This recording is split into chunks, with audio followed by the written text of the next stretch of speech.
একটা বাটির মধ্যে নিয়ে নাও 200 গ্রাম চিকেন কিমা। এটা একটু মিক্সিতে পেস্ট করে নিলে ভালো হয়। আমার কাছে মিক্সার মেশিন নেই বলে আমি দোকান থেকে একটু কিমা করে নিয়ে এসেছি।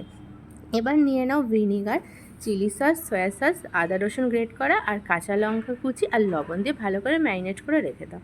তারপর যেটা করতে হবে, কড়াইতে একটু রিফাইন তেল দিয়ে সাথে একটু পেঁয়াজ আর গাজর গ্রেট করে দিয়ে সব কিছু ভালো করে মিশিয়ে একটা পুর বানিয়ে নিতে হবে। তো ভালো করে কিছুক্ষণ একটু কষিয়ে নেবে। আর কোনো হলুদ বা কাশ্মীরি লঙ্কার গুঁড়ো এগুলো কিন্তু দেওয়ার দরকার নেই। এবার একটা ময়দার ডো বানাবো। সেটা হচ্ছে ময়দা, লবণ আর তেল দিয়ে একটা জল দিয়ে একটু ডো বানিয়ে নিলাম। এবার এই যে এরকম ছোটো ছোটো করে লেচি করে গোল করে নাও।